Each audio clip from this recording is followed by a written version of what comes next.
Students, how are you all today? This is Ashar Khan, your geography teacher from Shiv Jyoti Educational Group Kota, and today we are going to learn a new chapter in our geography book.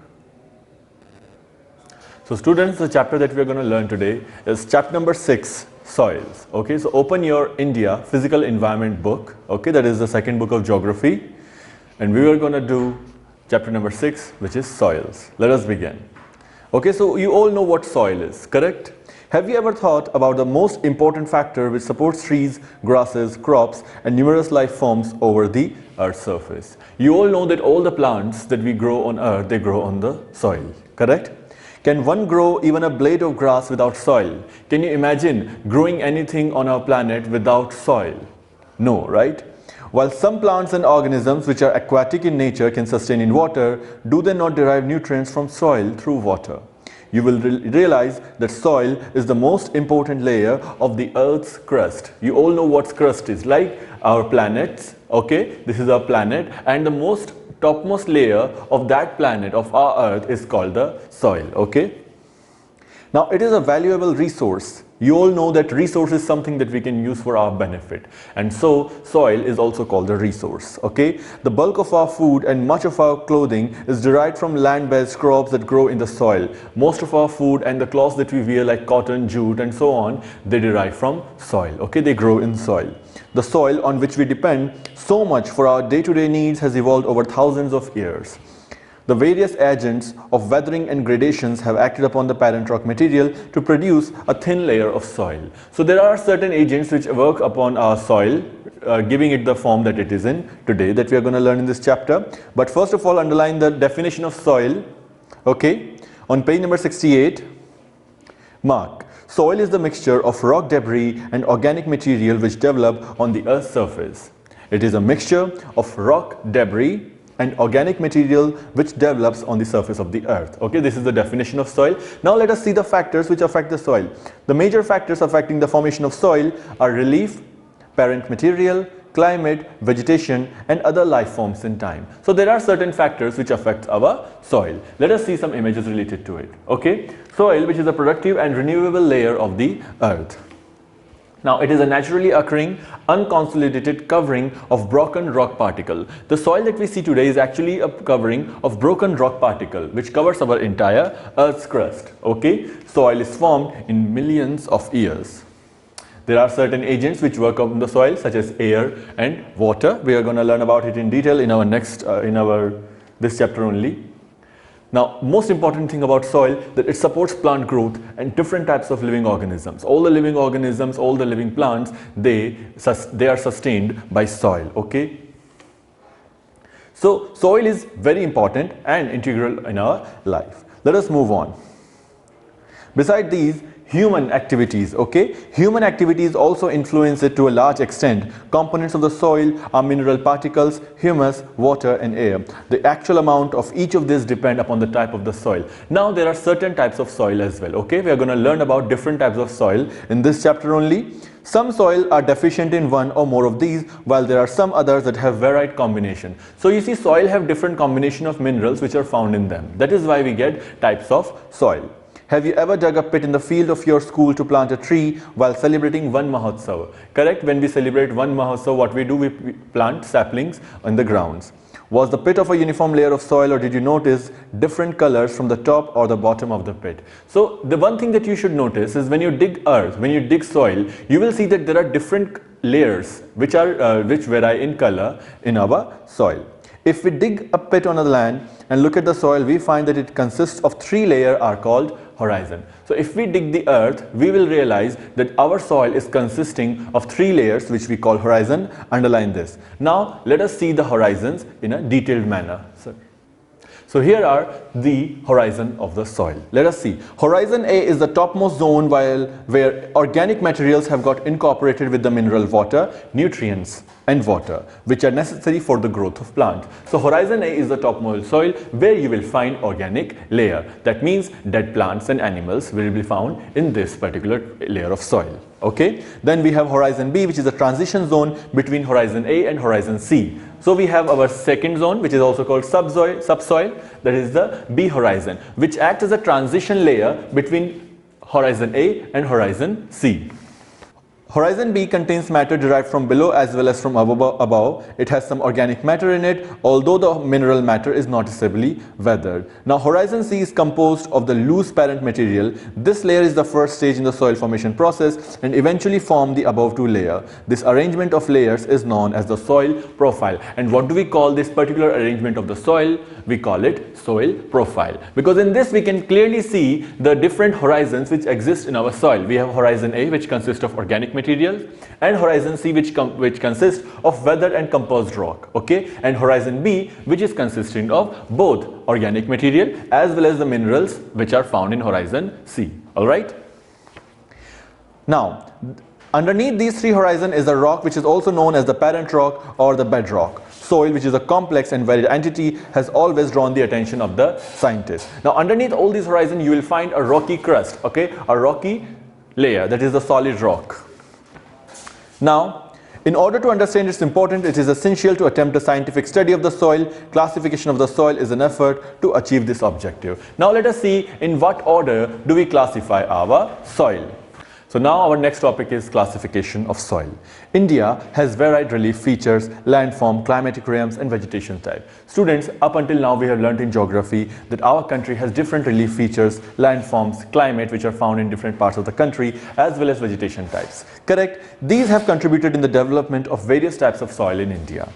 In ancient times, soil used to be classified into two main groups, that is Urvara and Usra, which were fertile and sterile. Underline this, that in ancient time, there were two main groups of soil, Urvara, which was the fertile soil, and Usra, which is the sterile or infertile soil.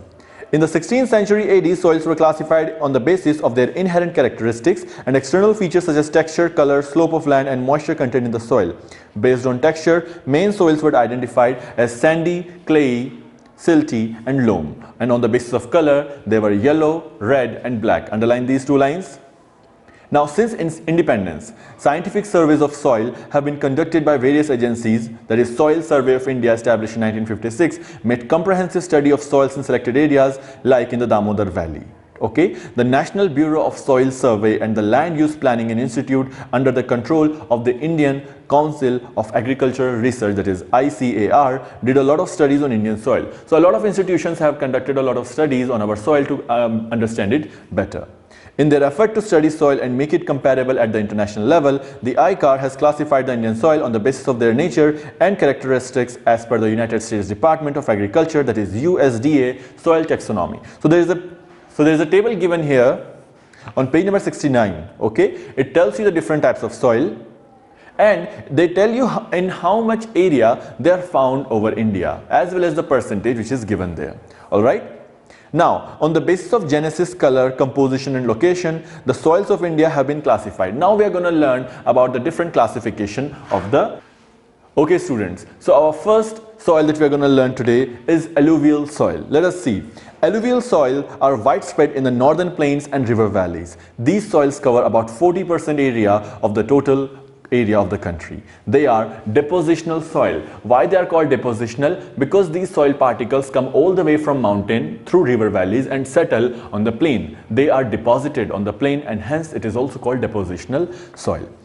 Transported and deposited by rivers and streams through a narrow corridor in Rajasthan, they extend into the plains of Gujarat. In the peninsular region, they are found in deltas of the east coast and the river valleys. So you can see they are actually found by the depositional work of the river. This soil is very fertile in nature. Alright, alluvial soil is one of the most fertile soil you will find in our country. Now let us see where do we find this soil. Here are the areas where you will find alluvial soil. There are parts of northern plains, okay, as well as a very narrow part of Rajasthan which extends all the way to Gujarat and the eastern coastal plains. Alright. Now, the alluvial soil vary in nature from sandy, loamy to clay. They are generally rich in potash but poor in phosphorus. Underline this, can be one of the characteristics to identify the soil, that alluvial soil is rich in potash but poor in phosphorus.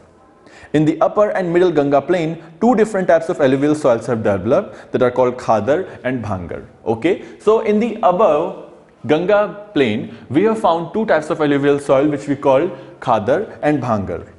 Khadar is the new alluvium. Underline these 4 words. Khadar is the new alluvium. It's the new soil and is deposited by floods annually, which enriches the soil by depositing fine silts. So what happens is, through the Ganga river, Okay, fine soil particles come all the way from mountains and they are deposited over the soil branch.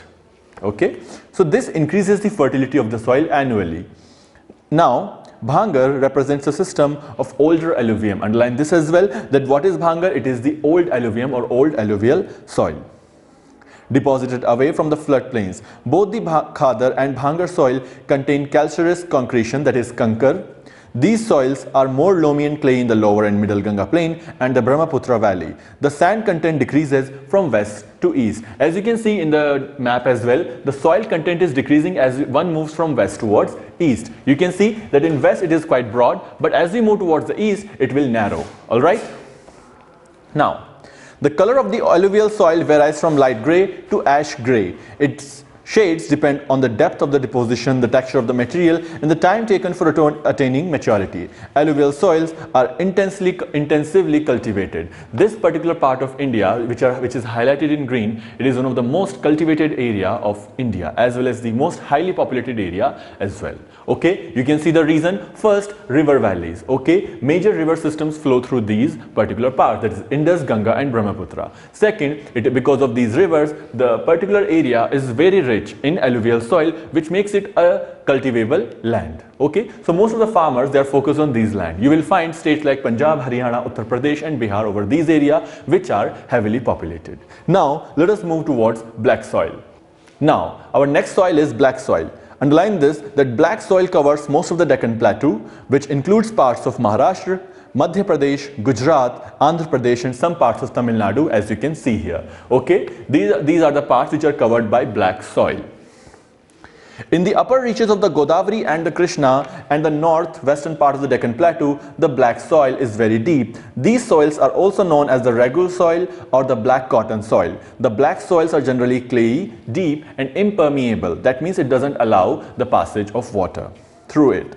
They swell and become sticky when wet and shrink when dried. So during the dry season, these soil develop white cracks. Underline this, that during dry season, black soil develop cracks, which occurs a kind of self-ploughing.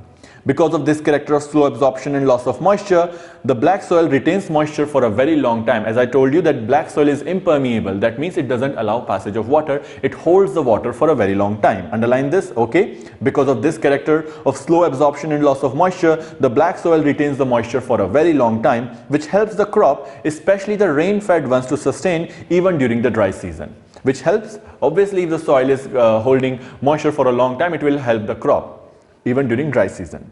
Chemically, the black soils are rich in lime, iron, magnesia and alumina. Underline this, that these are particular types of elements or which you will find in the black soil. They also contain potash, but they lack in phosphorus, nitrogen and organic matter. The color of the soil ranges from deep black to grey. Student, there is another map which is given on page number 70 of your book. Take a closer look while you are reading the paragraphs as well, so you will be able to understand where each soil is found in our country. Now, our next soil is red and yellow soil. Let us have a look at that. Now, our next soil is red and yellow soil. Red soil develops on crystalline igneous rocks in the areas of low rainfall in the eastern and southern parts of the Deccan Plateau. So it develops on the eastern parts of the Deccan Plateau. Along the Piedmont zone of the Western Ghat, long stretch of area is occupied by red loamy soil. So it also is found along the area of Western Ghat. Yellow and red soil are also found in parts of Odisha and Chhattisgarh and the southern parts of the middle Ganga plain. The soil develops a reddish color due to a wide diffusion of iron in crystalline and metamorphic rocks. Underline this, that why this particular soil is red and yellow in color, because in it you will find, okay, underline this, that the soil develops a reddish color due to a wide diffusion of iron in crystalline and metamorphic rock. There is a huge amount of iron which is found in particular types of soil, which gives it a red sheen. Now, it looks yellow when it occurs in a hydrated form. The fine-grained red and yellow soil are normally fertile. Now, the fine particles of the soil are generally fertile. Alright? Whereas coarse-grained soils found in dry upland areas are poor in fertility. They are generally poor in nitrogen, phosphorus and humus. Okay? Now, here you can see the particular area where they are found. Now, let us move toward laterite soil. Now this here is the laterite soil. Laterite has been derived from the Latin word later, which means brick. The laterite soil develops in areas with high temperature and high rainfall. Okay, so laterite soil develops where there is a lot of heat as well as there is a lot of rainfall. These are the results of intense leaching due to tropical rains. With rain, lime and silica are leached away and soils rich in iron oxide and aluminum compound are left behind. Humus content of the soil is removed fast by bacteria that thrives well in high temperature.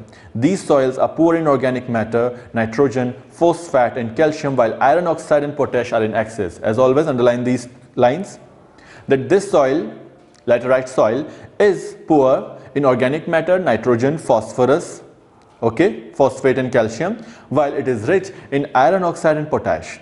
Hence, laterites are not suitable for cultivation.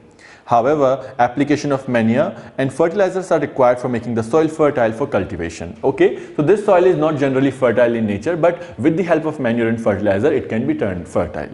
Red laterite soil are found in Tamil Nadu, Andhra Pradesh and Kerala, which are more suitable for tree crops like cashew nut. Okay, so this is the area where you will find laterite soil. Plants like cashew nut and coffee in particular are grown in this area. Laterite soil are widely cut as bricks or used in house construction. This particular soil can also be used for making bricks and in construction. Okay, they are poor in organic matter and the humus content of soil is removed by bacteria during rainfall. These are the crops which are grown in laterite soil, that is cashew, rubber and coffee. Now, the laterite soil are commonly found in Karnataka, Kerala, Tamil Nadu, Madhya Pradesh and the hilly areas of Odisha and Assam. So students, this was it for part 1 of our chapter, that is chapter number 6, soil.